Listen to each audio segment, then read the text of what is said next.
अस्सलाम वालेकुम। मैं मुहम्मद इरशाद मदीना मुनव्वरा तो और जिन्हां दोस्तां ने फतराने दे पैसे देने ने, 2 रमज़ान बाकी रह गए ने, 29 और 30 इंशाअल्लाह। तो ईद तो पहले जिन्हां दोस्तां ने फतराना देना है वो असी फतराने दे पैसे जमा कर रहे हैं और पाकिस्तान च पहुँचावांगे इंशाअल्लाह। मुस्तहिक लोग ने 3-4 घर ਜਿਹੜੇ ਮੁਸਤਹਿਕ ਨੇ ਸਾਡੀ ਨਜ਼ਰ ਦੇ ਵਿੱਚ, ਤੇ ਜਿਹੜਾ ਦੇਵੇਗਾ ਉਹਨੂੰ ਦੱਸਾਂਗੇ ਵੀ ਕਿਹਨੂੰ ਦੇਣੇ ਨੇ। ਅਗਰ ਉਹ ਮੁਤਫਿਕ ਹੋਵੇ ਤੇ ਚਾਰਾਂ ਘਰਾਂ ਦੇ ਤਕਸੀਮ ਕਰਕੇ ਦਿੱਤੇ ਜਾਣਗੇ। ਅਗਰ ਉਹ ਉਹਨਾਂ 'ਚ ਕਿਸੇ ਨਾਲ ਉਹਦਾ ਇਖਤਲਾਫ ਹੋਵੇ, ਨਹੀਂ ਮੁਤਮਿਨ, ਤੇ ਉਹ ਜਿਹਨੂੰ ਉਹ ਕਹੇਗਾ ਅਲੱਗ ਉਹਦੇ ਪੈਸੇ ਉਹਦੇ ਤੱਕ ਪਹੁੰਚਾ ਦਿੱਤੇ ਜਾਣਗੇ। ਔਰ ਇਨਸ਼ਾਅੱਲਾ ਇਹ ਅਮਾਨਤ ਹੈ, ਇਹਦੇ ਵਿੱਚ ਬਿਲਕੁਲ ਸ਼ੱਕ ਸ਼ੁਬਾ ਵਾਲੀ ਗੱਲ ਨਹੀਂ ਹੈ ਕਿ ਕੋਈ ਇਹਦੇ ਵਿੱਚ ਪੈਸਾ ਕੋਈ ਖਾ ਜਾਏਗਾ ਜਾਂ ਕੋਈ ਮਸਲਾ ਹੈ। ਰਮਜ਼ਾਨ ਕਰੀਮ ਦਾ ਮਹੀਨਾ ਹੈ, ਮਦੀਨਾ ਮੁਨੱਵਰਾ 'ਚ ਬੈਠੇ ਹਾਂ ਅਲਹਮਦੁਲਿਲਾ। ਤੇ ਜਿਨ੍ਹਾਂ ਦੋਸਤਾਂ ਨੇ ਆਪਣੇ ਫਤਰਾਨੇ ਦੇ ਪੈਸੇ ਦੇਣੇ ਨੇ ਉਹ ਸਾਡੇ ਕੋਲ ਜਮ੍ਹਾਂ ਕਰਾ ਸਕਦਾ ਹੈ। ਈਦ ਤੋਂ ਪਹਿਲੇ ਇਨਸ਼ਾਅੱਲਾ ਅਸੀਂ ਪਾਕਿਸਤਾਨ ਪਹੁੰਚਾ ਦੇਵਾਂਗੇ, ਕਿਉਂਕਿ ਇੱਥੇ ਜਿਹੜੇ ਅਸੀਂ ਈਦ ਪੜ੍ਹਨ ਜਾਂਦੇ ਹਾਂ ਮਸਜਿਦ ਨਬੀ ਸ਼ਰੀਫ ਦੇ ਵਿੱਚ, ਰਸਤੇ ਵਿੱਚ ਚਾਵਲਾਂ ਦੀ ਇੱਕ ਥੈਲੀ ਲੈਂਦੇ ਹਾਂ। ਉੱਥੇ ਕੋਲੇ ਕਾਲੀਆਂ ਖਲੀਆਂ ਹੁੰਦੀਆਂ ਨੇ, ਇੱਧਰੋਂ ਚਾਵਲਾਂ ਦੀ ਥੈਲੀ ਲਈ, ਇੱਧਰ ਕਾਲੀਨ ਦੀ ਦਿੱਤੀ, ਇੱਧਰੋਂ ਕਾਲੀ ਨੇ ਫਿਰ ਦੁਬਾਰਾ ਉਸੇ ਨੂੰ ਵਾਪਸ ਵੇਚ ਕੇ ਤੇ ਪੈਸੇ ਲੈ ਲੈ। ਤੇ ਇਹ ਮਾਸ਼ਾਅੱਲਾ ਅਮੀਰ ਮੁਲਕ ਹੈ, ਇੱਥੇ ਗਰੀਬ ਤੋਂ ਗਰੀਬ ਵੀ ਅੱਛਾ ਖਾ ਪੀ ਲੈਂਦਾ। ਪਾਕਿਸਤਾਨ ਦੇ ਅੰਦਰ ਬਹੁਤ ਐਸੇ ਲੋਕ ਨੇ ਜਿਹੜੇ ਮੁਸਤਹਿਕ ਨੇ। ਕੁਛ ਐਸੀਆਂ ਬੇਵਾ ਔਰਤਾਂ ਨੇ ਜਿਨ੍ਹਾਂ ਦੇ ਬੱਚੇ ਹੈ, ਜਿਨ੍ਹਾਂ ਦੇ ਖਾਮਦ ਫੌਤ ਹੋ ਚੁੱਕੇ ਨੇ ਔਰ ਛੋਟੇ ਬੱਚੇ ਨੇ, ਉਹਨਾਂ ਦੇ ਕੋਈ ਵਸਾਇਲ ਨਹੀਂ ਨੇ। ਤੇ ਇਸ ਵਾਸਤੇ ਅਸੀਂ ਇਸ ਮਨਸੂਬੇ ਨੂੰ ਇਨਸ਼ਾਅੱਲਾ ਨੈਕਸਟ ਟਾਈਮ ਵੀ ਚਲਾਉਣਾ। ਹੁਣ ਕੋਈ ਇਹਦਾ ਅੱਛੇ ਤਰੀਕੇ ਨਾਲ ਇਹਨੂੰ ਮੈਨੇਜ ਕਰਨੇ ਇਨਸ਼ਾਅੱਲਾ। ਹਰ ਮਾਹ ਕਿਸੇ ਬੰਦੇ ਨੇ ਵੀ ਕੋਈ ਆਪਣਾ ਸਦਕਾ ਖਰਾਜ ਜ਼ਕਾਤ ਕੋਈ ਪੈਸੇ ਜਮ੍ਹਾਂ ਕਰਾਣੇ ਹੋਣ, 5-10 ਜਿਤਨੇ ਵੀ ਹੋਣਗੇ ਉਹ ਇਕੱਠੇ ਕਰਕੇ ਇਨਸ਼ਾਅੱਲਾ ਹਰ ਮਹੀਨੇ। ਦੇਖੋ ਅਸੀਂ ਇੱਥੇ ਸਾਊਦੀਆ 'ਚ ਬਹਿ ਕੇ ਲੱਖਾਂ ਦੇ ਲੱਖਾਂ ਕਮਾ ਕੇ ਪਾਕਿਸਤਾਨ ਭੇਜ ਰਹੇ ਹਾਂ, ਫਿਰ ਵੀ ਪੂਰੀ ਨਹੀਂ ਪੈਂਦੀ ਅੱਛੀ ਤਰ੍ਹਾਂ।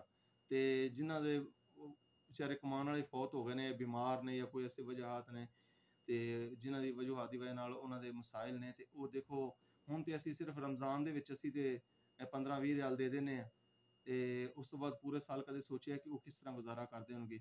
ਇਹਦੀ ਇੱਕ ਇਨਸ਼ਾਅੱਲਾ ਪ੍ਰੋਪਰ ਤਰੀਕੇ ਨਾਲ ਨਾ ਇਸ ਸਿਸਟਮ ਨੂੰ ਚਲਾਉਂਦੇ ਹਾਂ। ਇਹਦੇ ਵਿੱਚ ਹੋਰ ਵੀ ਦੋਸਤ ਮੈਂਬਰ ਬਣਾਵਾਂਗੇ ਇਨਸ਼ਾਅੱਲਾ, ਤੇ ਪੂਰੇ ਸਹੀ ਤਰੀਕੇ ਨਾਲ ਲਿਖਤ ਪੜ੍ਹਤ ਕੀਤੀ ਜਾਏਗੀ, ਹਰ ਬੰਦੇ ਨੂੰ ਸਾਥ ਦਿੱਤਾ ਜਾਏਗਾ ਜਾਂ ਕੋਈ ਗਰੁੱਪ ਬਣਾਉਣੇ ਇਨਸ਼ਾਅੱਲਾ।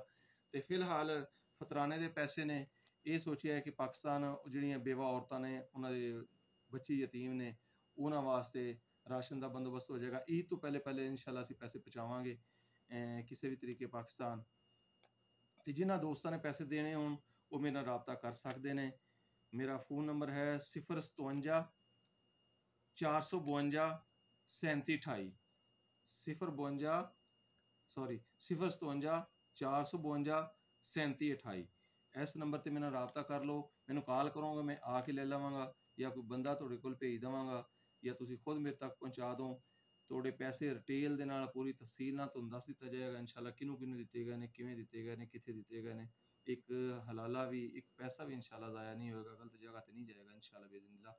ਤੇ ਜਿਹੜੇ ਦੋਸਤ ਮੇਰੀ ਗੱਲ ਨਾਲ ਮੁਤਫਿਕ ਹੋਣ, ਉਹ ਥੋੜਾ ਟਾਈਮ ਰਹਿ ਗਿਆ, ਉਹ ਆਪਣੇ ਫਤਰਾਨੇ ਦੇ ਪੈਸੇ ਜਮ੍ਹਾਂ ਕਰਾ ਦੇਣ ਤੇ ਇਨਸ਼ਾਅੱਲਾ ਪਾਕਿਸਤਾਨ ਬੇਵਾ ਔਰਤਾਂ ਨੂੰ ਜਿਨ੍ਹਾਂ ਦੇ ਬੱਚੇ ਛੋਟੇ ਨੇ, ਉਹਨਾਂ ਦੇ ਹਸਬੈਂਡ ਫੌਤ ਹੋ ਗਏ ਨੇ ਜਾਂ ਬਿਮਾਰ ਨੇ, ਉਹਨਾਂ ਨੂੰ ਪਹੁੰਚਾ ਦਿੱਤਾ ਜਾਏਗਾ। ਜਦੋਂ ਮੈਨੂੰ ਮਿਲਣਗੇ ਉਹਨਾਂ ਨੂੰ ਤਫਸੀਲਾਂ ਦੱਸਾਂਗੇ ਕਿਹਨੂੰ ਦੇਣੇ ਨੇ ਇਨਸ਼ਾਅੱਲਾ। ਤੇ ਆਪਣੀ ਦੁਆਵਾਂ 'ਚ ਮੈਨੂੰ ਯਾਦ ਰੱਖੋ ਔਰ ਜ਼ਿਆਦਾ ਤੋਂ ਜ਼ਿਆਦਾ ਦੋਸਤਾਂ ਨਾਲ ਮਸ਼ਵਰਾ ਕਰਕੇ ਜਿਹੜਾ ਵੀਡੀਓ ਦੇਖੇ ਉਹ ਦੂਸਰੇ ਨੂੰ ਆਪਣੇ ਕਮਰਿਆਂ ਵਿੱਚੋਂ ਸਾਰੇ ਇਕੱਠੇ ਕਰਕੇ ਤੇ ਪਹੁੰਚਾਓ ਇਨਸ਼ਾਅੱਲਾ। ਅੱਲਾਹ ਤਾਲਾ ਤੁਹਾਨੂੰ ਜਜ਼ਾਏ ਖੈਰ ਦੇਵੇ, ਅੱਲਾਹ ਤਾਲਾ ਸਭ ਦੇ ਨੇਕ ਅਮਲ ਕਬੂਲ ਫਰਮਾਵੇ, ਆਮੀਨ।